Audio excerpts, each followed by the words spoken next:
Greetings and salutations. We're back with the Hardcore Sorceress One Talent Challenge. I'm only allowed to use Firebolt all throughout normal. I have a bit of a problem. That's at level 11. You factor in maybe you get twice as much damage. That's not a whole lot. It's gonna cap out soon. So we're in trouble for sure. But we're gonna see how far I can make it. The monastery. Andariel's stronghold. However, this is a game where I tend to be a bit more pensive about things, and I just kind of go through the flow of knowledge, just kind of like a flow of consciousness, a stream of consciousness moment. And if it seems like I'm tired or cranky, not necessarily cranky, but tired, there's a good reason for that.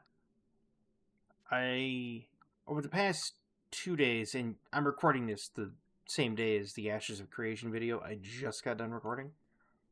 So, past 2 days, I've been basically excavating, an old brick walkway out in front of the house that was put in 25 years ago, and it's been underneath essentially sod for that long. And it's, having to do that with a flat shovel and a garden hoe it's kind of exhausting work, doing it a few hours out of the day. And I know that most people will be like, well, you just need to get in shape. Very true. I do. I won't be one to deny that at all. I do need to get into shape, for sure. I've been needing to get into shape for many, many years.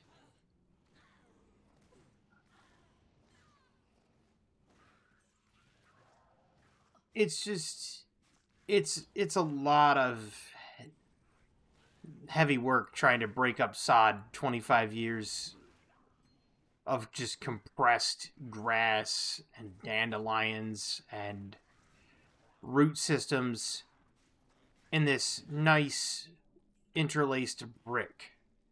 So now you have like the root structure going down into the bricks, and it's becoming it's very dense.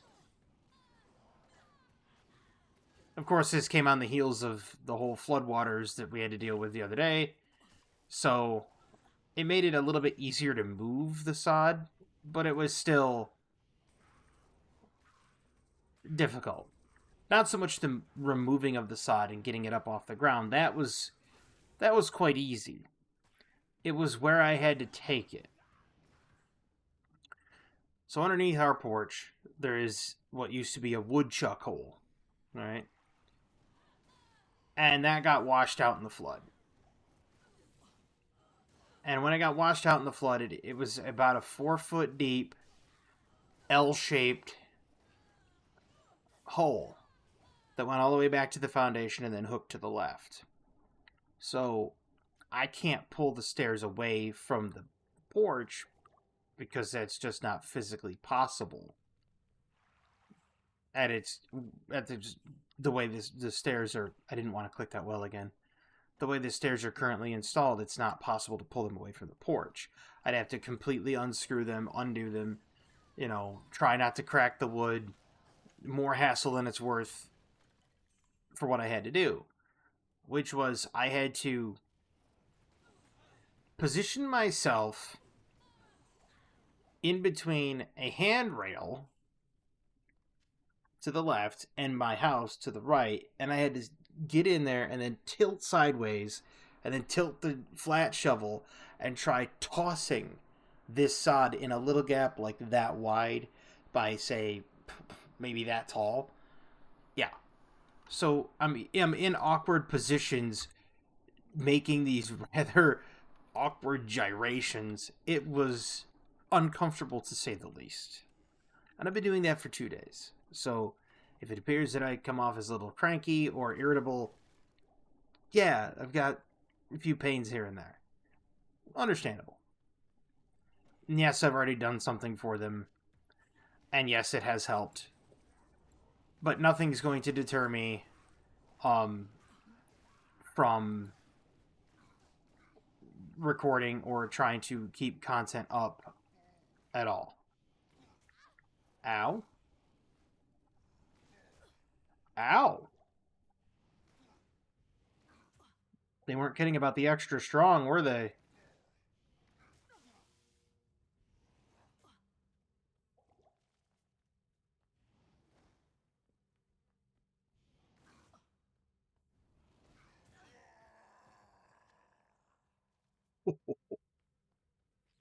He moves a lot quicker than he lets on. Well, nevertheless, one of the things I wanted to talk about, because somebody mentioned it in one of the comments. He mentioned it in the comments on the retirement video that he wanted to hear more of my adventures. He too has also retired from the game.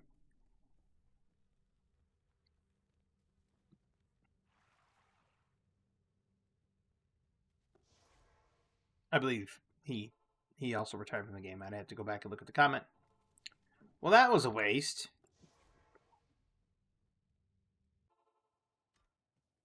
And yes, I had a coffee ground on my tongue. I'm very, very sorry about that. Can't really help it, but it's what happens when you drink coffee. You get coffee grounds. Well, they wanted to know about... Ooh, that's actually a good pair of gloves. About my adventures in Azeroth, and about more of them. And it's funny because there was another comment that wanted to know what my greatest achievement was. And to me, achievements really didn't mean much of anything, and whether it be the physical sense of the achievement popping up or, you know, things I had done. To me, it was, what did I enjoy the most about the game? What did I enjoy most about my time in the game? And one of the things I enjoyed most was when they relaunched Zolomon. And the reason why is because of there was a bit of jousting I had to do on a botched pull. So I was there as Fury. The tank botched the pull, and one of the guards, not really the guards, but what's the word I'm looking for? The scout, the Zandalari scout or whatever, managed to run away and get to the next set of patrols, and he pulled those. So tank picked those up. We had some people on some. I threw on a shield, was kind of off tanking one or two. We killed the majority of them, and when we were all done killing them, there was only about 3 mobs left. The healer was out of mana. The tank finally dies. There's 2 mobs left. The other DPS was a mage, and they were off in the corner evocating. They ended up pulling threat from the evocate. The mobs go over. He Frost Novas, ends up dying shortly after the Frost Nova due to a ranged attack. And so here I am, left to my own devices. I intercept the ranged attacker, pummel their spellcast. I kill them off because they didn't have all that much life left. They only had 15%. They were well within execute range. So I proceed to kill them off and continue to work toward killing the melee one. Of course, they could be, hamstrung, so I would hit him with a hamstring, a backup, and then run around, bandage, and I'm sitting there jousting with this thing, flying back and forth, keeping him at bay, intercepting when I need to, using Heroic Leap to leap away from the target to come back in, and I ended up killing the mob. We missed out on the ending chest, the treasure, because it was a rough 5-man dungeon. at that time, because that's when they turned it into a 5-man instead of the 10-man raid, or the, yeah, I think it was a 10-man raid, if I recall correctly. I may be wrong about that, but nevertheless, you know, we finish that little 5-man kerfuffle there, and the guy whispered me, he's like, that is some of the coolest maneuvers I've seen anybody do. He's like, I was not thinking you could have survived that. And I told him, I said, you know, when you're on the same server as Swifty and you have a ton of alliance, you kind of learn how to do a lot of positioning and a lot of things. You pick up tricks here and there, essentially. The only other thing I could remember was I had watched World of Roguecraft, and I remembered how to do stun locks. 100% to 0%. Just stun locking the whole way. And I'd gotten to the point where I was calculating, like, lag. I was calculating stun timers without having stun timers. I never used any mods for stun timers. I never used any mods for anything like that. And I was calculating for lag and stun timers and everything while stun locking my opponent down in Burning Crusade on my rogue, naked except for a green dagger, so I could go in and go into heroic Arcatraz, I believe it was Arcatraz, and loot the one chest. You could run up on the wall and, like, wall walk it, and then, like, pick the chest open, and by the time they got to you, you could have the chest completely looted and vanish. And it was a way to farm money as a rogue in Burning Crusade. So I was doing that on my rogue. That was another memorable moment in my travels on Azeroth. Another one I had was when Burning Crusade first came out. Again, I was on my rogue, and my rogue was named Jafar. It was a nod to the Fire Emblem character of the same name. Because I used to play a whole boatload of Fire Emblem back then, and Jafar was just a really cool character in Fire Emblem. And I'm talking the one for the Game Boy Advance. I believe that was Shadow Dragon. No, wait. No, it wasn't Shadow Dragon. Was it? It was the one with Lindis, Hector, and Eliwood. I can't remember the exact name of that Fire Emblem. But, nevertheless, that was the one that I was playing a lot of. And I saw Jafar on there, and I thought, oh man, that's a cool name. And, you know, his moniker was the Angel of Death, and I thought, okay. So I made an orc rogue with that name, and I had a few fights with a very prominent rogue on the server that never really made a video, or was really well known, except by me. I ran into him so many times.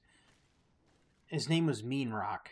Mean Rock was a really good Night Elf rogue. I mean, really good. So good that if you saw him somewhere, it's like, don't challenge him, you are going to lose. That guy knew what he was doing. Nevertheless, I was on Jafar. I'm level 61. I'm out in Hellfire Peninsula, the Pools of Agonar, getting ready to do Azarius the Cruel. And I thought, okay, well, I'll just wait here. You know, there's no other groups that are coming out. I was full subtlety back then. I had Shadow Step. I had, you know, you name it. I went full subtlety to front load the damage on my ambush, because I was doing what I called the bike horn build, where you could just almost have that, like, playful bike horn sound effect as you ambush eviscerate somebody into the Shadow Realm. And I saw a 5-man group also getting ready to do Erasius. They were a 5-man alliance group, and I thought, The highest person they had was a 61. I thought, well, I might have a little fun with them. So I walk up, I sap their prop paladin, Blood Fury, pre-med, Shadow Step, ambush, eviscerate their Night Elf priest. He is dead. Dead. Proceed to blind the human mage. I believe it was a mage. Could have been a warlock. Vanish. Prep. Shadow Step, ambush, or pre-med Shadow Step, ambush, eviscerate the dwarf. Come out, or re-stealth, because I still have not, like, there's 2 people dead. I believe I gouged the one guy that wasn't dead or completely out of crowd control yet, but I gouge him, re-stealth, and then proceed to just go over, sap the blind guy, kill the prop paladin by bleeding him down, and then re-blinded the sapped target, the now sapped target. Ended up killing all 5 of them, dancing on their corpses, and then just re-stealth and walked off. Never killed them again. Just went out, killed all 5 of them, and then just walked away like, have a good day. Didn't camp them, nothing. I wasn't like that. I wasn't a complete scumbag when I PvP'd.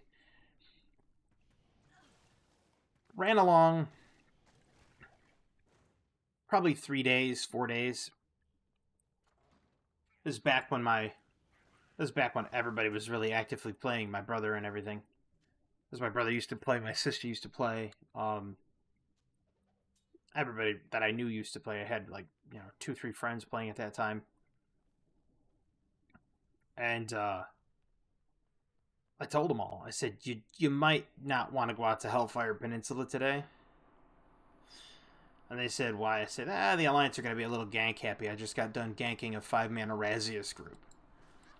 My mother looked at me and she goes, I was just going to go out there and go do the ramparts with her guild at the time.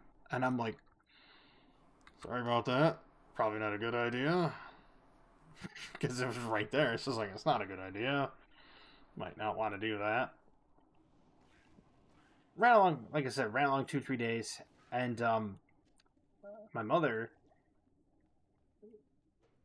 catches me as I'm like coming back from college at that point. And she looks at me, she goes, I want to talk to you. I said, about what? She goes, look at this screenshot I captured.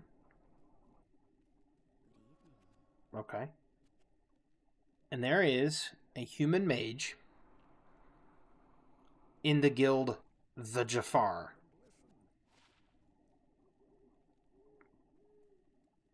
And I'm like, spelled exactly as my orc rogue's name. He's in the guild the Jafar. And she goes, what did you do to them? I said, it wasn't me. They didn't make that name because of me. They made that name because they wanted to. She's like, it doesn't make any sense unless you factor in that it was you that did it. I'm like, it wasn't me. I didn't do anything. I merely just killed the 5-man group as a singular rogue. Don't pin this on me. It wasn't my fault. Nope. Apparently I got blamed for this guild's creation because I just skunked all 5 of them, right? It was I'd have to say one of the most fun moments I've had in my entire adventures. But all the while that's happening, like I was playing other games at the same time too, like way back in the day. I was still very active playing Warcraft 3, still very active playing StarCraft. StarCraft 2 hadn't been out yet. And so I played those games. I still have them. Like, I still have my physical copies over there of Warcraft 3. I still have a physical copy of Warcraft 2 Battle.net edition. It's all scarred up and looks terrible, but pop it in a disc player and it runs.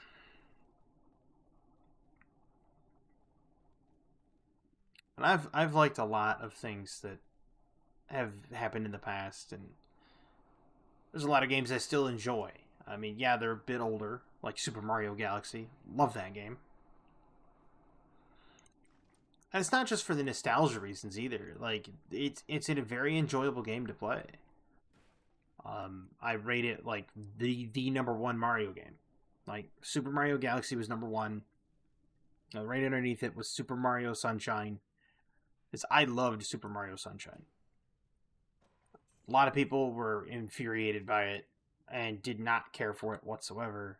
Me, on the other hand, I thought, man, this game's supremely fun. You know? So, just one of those things. But, I find enjoyment in the weirdest of things. Now, one of the things that I did do that I enjoyed, I spent a lot of time doing it on a stream too. I used to stream ages ago on Twitch. And then I thought, well, I'll give it another go on Kick. And something I learned about streaming that's way different from content creation on, say, YouTube,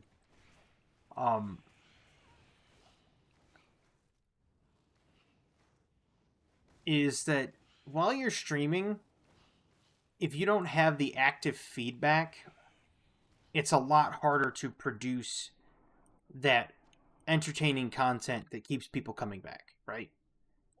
Unless you're legitimately talking to yourself. Which isn't really much different from YouTube, because I'm legitimately talking to myself. Except for the fact that I know that this goes into a video, and that eventually someone on the other end will watch it, and that eventually someone on the other end will either resonate with a message or they won't. Either way. Or they'll be entertained by it or they won't. And again, that's completely up to individuals themselves. It quite literally is their own proclivities and whatnot.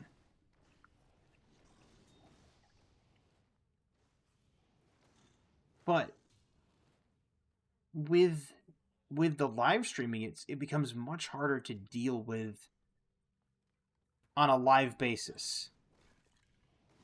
Because if you're not doing something either high skill level or entertaining at that moment, you will lose the audience. But it's also reactively generated as well, meaning the audience has to interact with you, otherwise it doesn't go anywhere and it stalls out. So it's a give and take. The audience has to give feedback in order for the streamer to become more connected. Which is why when I did a whole bunch of Minecraft streams way back in the day, I was building megastructures. And I might be able to boot it up one of these times and show you. Yes, I just said boot it up like an elderly gentleman talking about his PC. I might be able to start the program, show you the megastructures I had built. One of which, when I got done building it, it's not completely finished because of the stuff out front. The pillars for the front of it require bone, and a lot of it.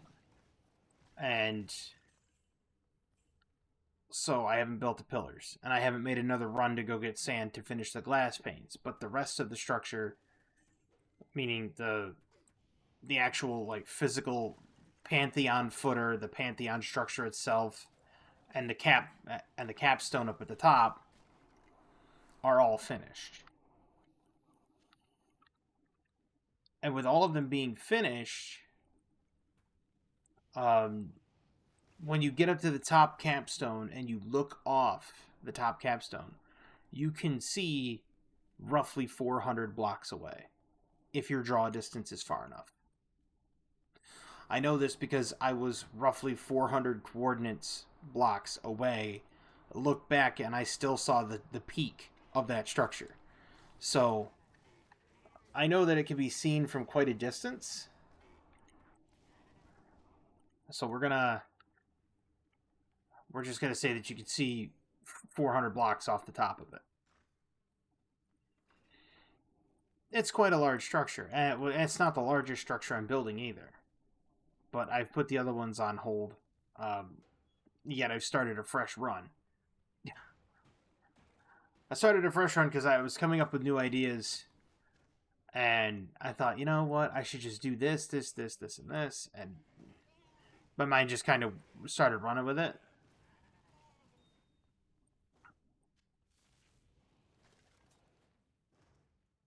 But you can only build things so far in survival before people just kind of take a look at it and go, you know what? No. And just tune out, right?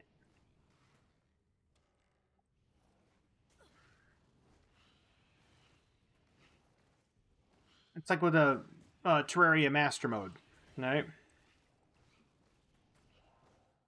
I decided to make a playthrough of Terraria on Master Mode, um, a fresh start. So I don't do anything else but um,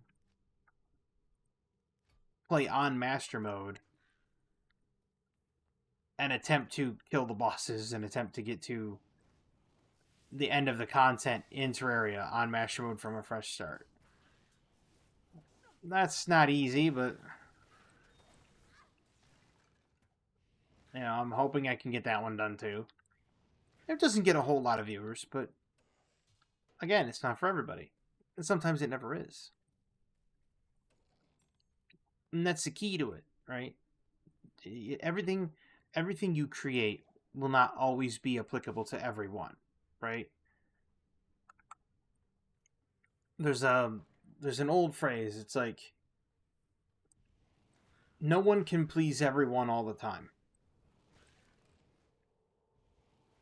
All right? Because eventually you're going to do something that one person will like but others will not. And the perfect example is like playing Among Us or something like that, right? So you start playing Among Us and what happens? Let's say you're the imposter. One person gets excited. One person is happy that they're the imposter. And everybody else is kind of upset that they're not. Right? And if you single people out to dispatch them in Among Us, this also creates that same thing of like, yes, you're going to make some people happy, but yes, you're going to make other people upset. So you can't please all the people all the time.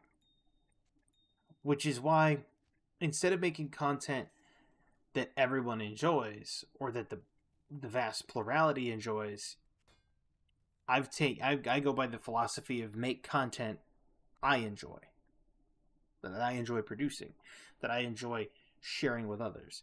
That sort of mindset allows me to look at things and say, you know what? Not everybody has to like it. I like it. I hope others like it. And that's the key. I hope others like it. They don't have to. Nothing forces them to have to sit down and like it.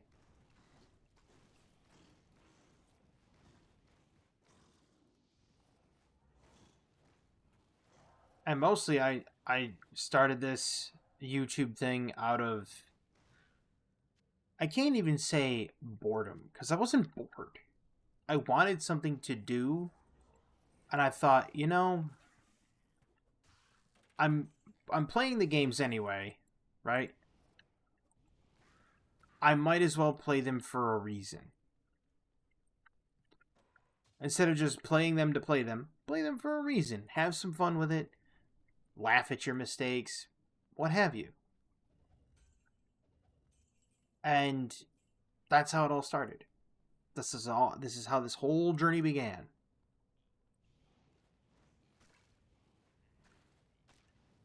And it's like I have a friend. He recently, I think he said he recently crested 100,000 people on YouTube. Which, hey, great job, man. I love it. I love hearing the fact that he made that he's making milestones. But he came up to me last October, as a matter of fact, and he was just like, he's like, I hit my goal of 1 million people on TikTok, right? And he was talking to me about it, and he's like, now what do I do? He's like, I have no more goals to strive for. He's like, I wanted 1 million people on TikTok, and he's like, now that I have it, what do I do? What's my next goal? And I sat there and I was looking to him and I said, I said, Dylan, why does there have to be a goal? Just create for creation's sake. Create to enjoy what you're making. If you enjoy making it, make it. Just create. I said it, and it will continue to grow. Don't focus on results. Focus on creation and enjoyment. And he's branched out to YouTube. He still does TikTok stuff, and there he is. He's having a grand old time.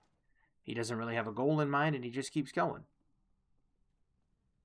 And I mean, this started ages ago. I mean, I knew him.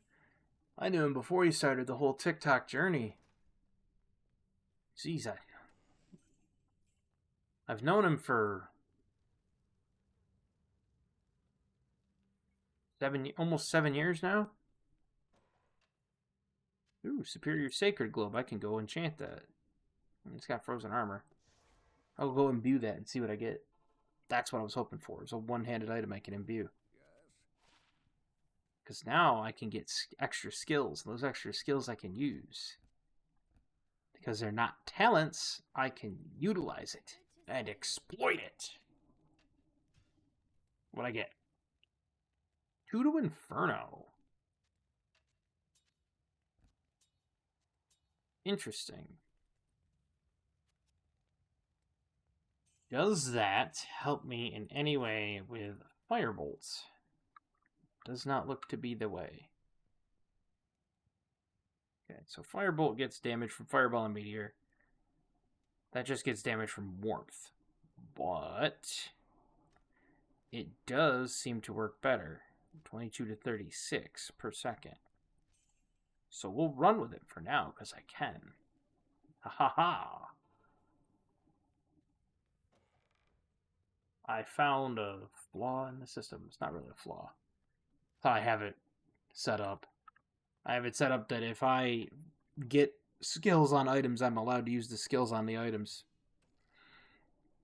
Just not allowed to use the, just not allowed to put into another skill until Nightmare.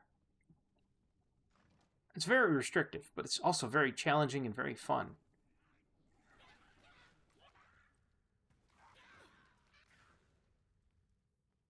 That's a cool animation.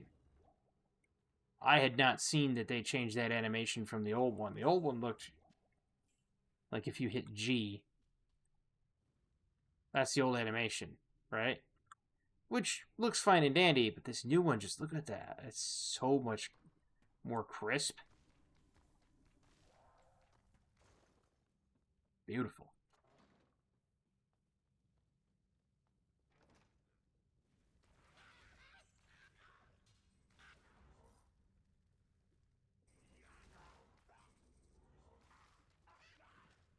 I swear, if they're closer to you, they take more damage. I think that's what it is. I honestly, they say per second, but I think if they're closer to you, they take more, up to 36 damage rather than 22. It just appears that way. Might not be the truth, but it appears that way.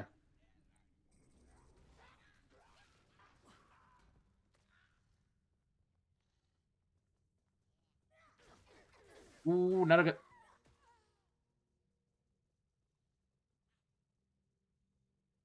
Yep.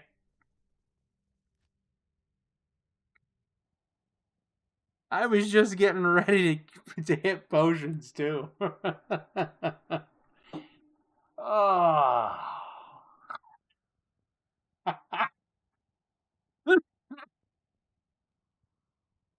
Well, that's wonderful. Let's try an assassin this time.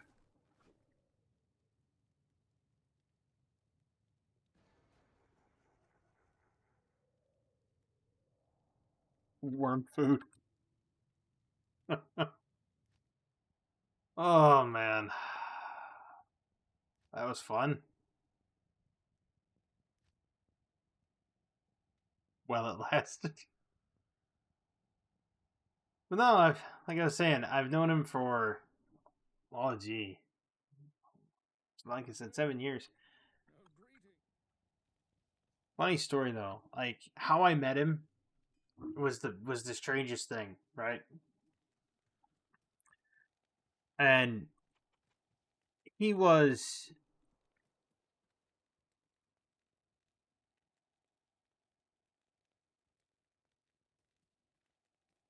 he was kind of in that rebellious phase of youth, right? And I met him through his mother. I met his mother first. And she was working at a local shop and she had that thick like New York City accent. You know, whether it's like coffee, dog, sausage, gotta go take the dog for a walk. You want a biscotti down on Fifth, that kind of thing. Like that. And this guy comes walking into the local store, the local shop, and she's back in the back by the pizza oven. Guy comes up and he's just like, yeah. He's like, I want to get a pizza. She pulls the pencil out from behind her ear. She opens up the pad. She goes, okay, what do you want on your pie? He's like, well, I'm not ordering a pie. I'm ordering a pizza. And she's like, yeah. What do you want on your pizza? Your pie. What do you want on what do you want?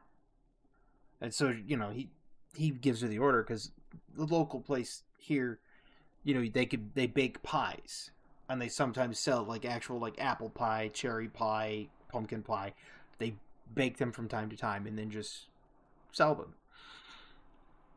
And so this guy was confused, and she looked at me and she goes, "Is everybody around here an idiot?" And I said, I knew what you were talking about the whole time." She goes, "What do you mean?" I said, "Well," I said, "my dad used to drive truck." I said, "He drove through New York City multiple times." And she goes, "Oh." I said, "So I knew exactly what you were talking about when you said a pie. I knew." And so I was talking to her, and then her kid, Dylan, came in. At the time, he was 14.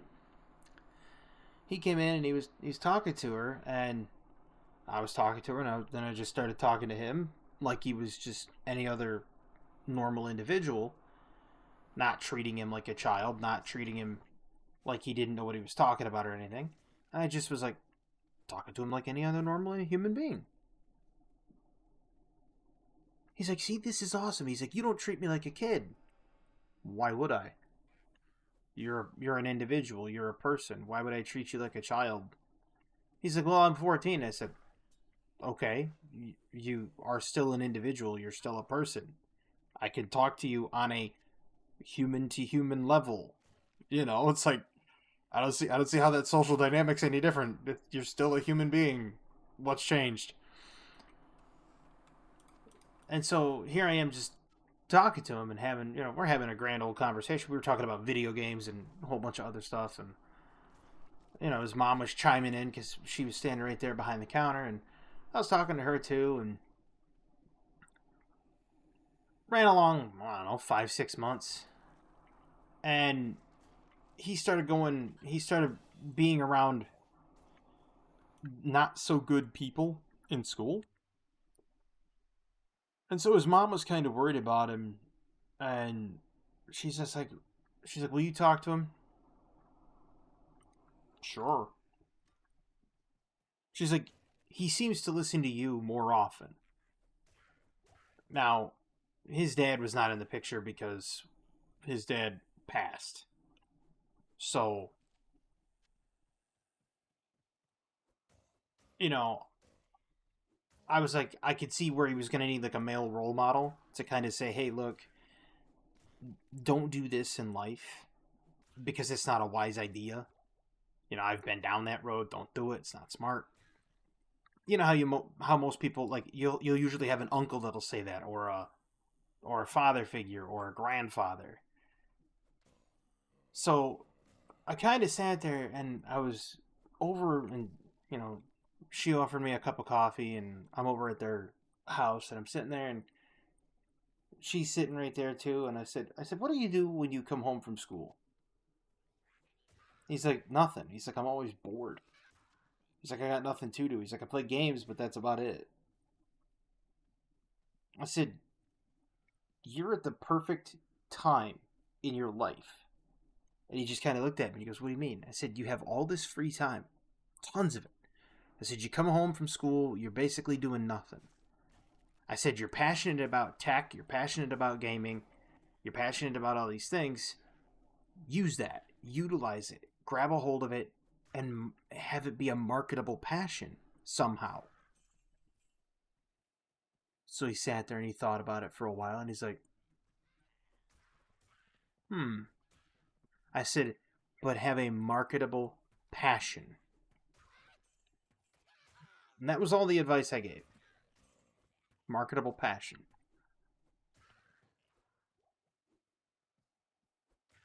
Ran along, I don't know, year, 2 years. He got into doing like hydro dipping of keyboards and getting custom keyboards and custom parts and custom keycaps and all this other stuff. And he started making TikTok content. And then he branched out into more TikTok content. And then he just ballooned. And now he's vastly successful at what he does. And he came up to me one time. This was, oh, I don't know. I think it was right shortly before his graduation or right after his graduation, one or the other. He also wanted help on what to say during a job interview. I said, "You have to sell the best version of yourself in a job interview." This is a funny story. I said, "You have to sell your best self in a job interview." And he goes, "Okay." And I said, "You tell them everything you are willing to do as an employee of said company." Because he wanted it on his resume, right? He wanted, because it was the start of his like big TikTok thing, and he hadn't gotten to the point where he was making enough money that he could just sit at home and make content and then push out the content and so on and so forth. So he was getting this job, and he says, "Well, what do I tell him?" I said, "You tell them everything you're going to do for that company." I said, "But everything you say, make sure you back it up." I said, "If you tell them that you're going to go above and beyond, you go above and beyond. You prove that what you said on that resume was true. You be a man of your word when you do it. That's all you have to do." He went in. He did exactly as I told him. He went in there and he told him everything he was going to do if he got hired. And he did exactly that. And he was in there and he was working hard. And then he told them, he told the company, which is a really good company to work for. He gave him a 2 weeks notice, and they said, "Well, why are you leaving?" And he's like, "My other business venture that I was starting out, his TikTok one, had taken off." And he's like, "I need to invest more time in it to basically capitalize on the potential." And they looked at him and they said, "Anytime you want to come back to work here, you are more than welcome to come back and work here." Because he did everything he was supposed to. He went above and beyond, and he was there on time or early every day. Like he nailed it. He got into such a point where he was kind of like, he was in good standing with that business. I said, "That's exactly how you're supposed to perform." That's exactly it. But no, I talked to him about how he marketed his passion. And when he approached me and he was talking to me before his graduation. I think it was either before his graduation or just after his graduation. He came up to me. He goes, "You don't understand." He goes, "You don't understand how much I owe you." So what do you mean? I said, "You don't owe me anything." He goes, "No, you don't get it." He's like, "Without you and without your guidance," he's like, "I wouldn't be where I am today." I said, "I didn't do anything though." I said, "I merely gave you a piece of advice. It was up to you whether or not to take it." I said, "You took it and ran with it." I said, "It was all you. You put in all the legwork. You did all yourself. All I did was show you the door. It was up to you to walk through. That's it." I said, "You could have sat there, looked at my advice, and said, 'Well, this is worthless,' and then not done it." I said, "And if you had not done it, you'd probably be in the same place you are now. Or, well, not right now, but it was, so you might be in the same place or worse. I said, but you'll never know. Because you took the advice and you ran with it and you did exactly what you wanted to do.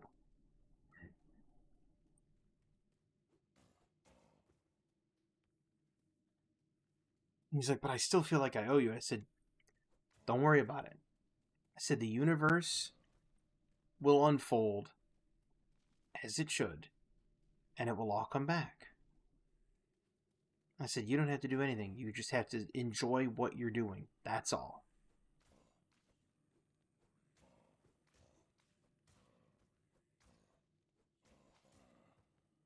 I mean, I gave him plenty of advice, too. I told him, I said, no matter how big and successful you get, there's something you always have to remember.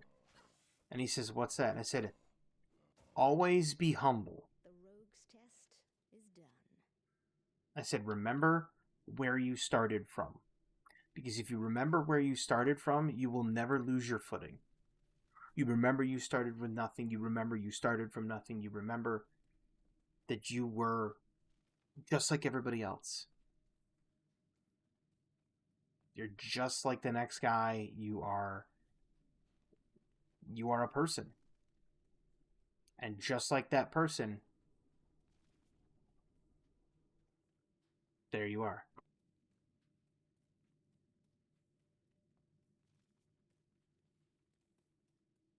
And if you remember that, you keep that in the back of your head, no matter how high you climb, you think to yourself, I'm still just me. The same me I've always been. Keeps you grounded. Keeps you mentally grounded so that you're not sitting there going, aha, I'm super important. Look at me. And it makes that so that you're not cocky. It makes it so that you are down to earth. Communicable. People could walk up to you. Hi there. I don't know if communicable is the right word there. That's what they say about diseases. You're warm and inviting to talk to. That's better than communicable. Nothing like calling somebody a disease. Jeez.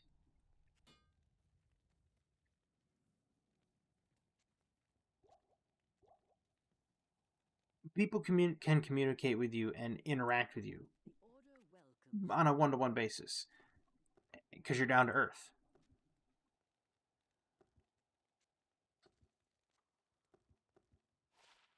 His funny story, his mom is the same way though. His mom's like, oh, I owe you so much. And I said, no, you don't. No, you don't.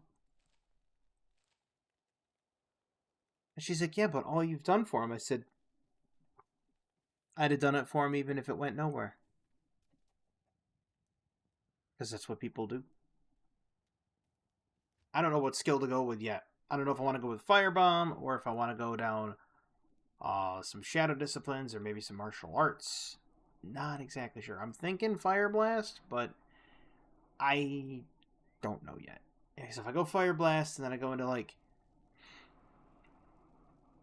Wake of Fire or Shockweb,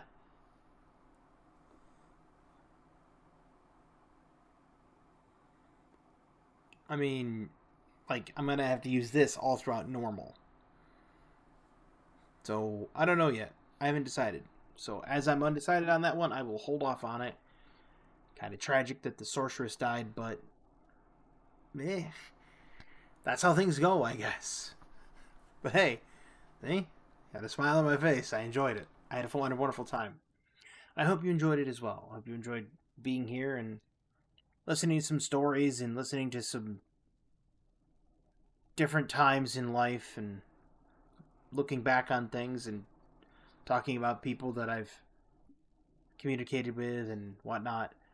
And that's the thing, is normally I go off into a more pensive philosophical route than I normally do with this one. This one was, I kind of wanted to make good on a request. Somebody requested I talk about some of the adventures I had in Azeroth, and so I did. And I told them it was going to be in my next Diablo 2 video, so there it is. But it's really just like a flow of knowledge. Anyway, I hope everybody had a wonderful time. So I know I did. Even though the sorceress bit the dust, I might have to come back to the sorceress again. Make another one. I don't know how I'm gonna do it. I don't know if I should try charged bolt. Maybe Frost Nova's the play. I don't know. I'll think about it. But I thank everybody for coming out and watching. I hope everybody has a fantastic evening, a wonderful tomorrow, and always remember that sometimes when advice is given, the message might not make sense, but the intent is there. And sometimes you'll go into the you'll look back on the advice and it'll make sense then, and it didn't make sense in the moment. But as always, have a good one.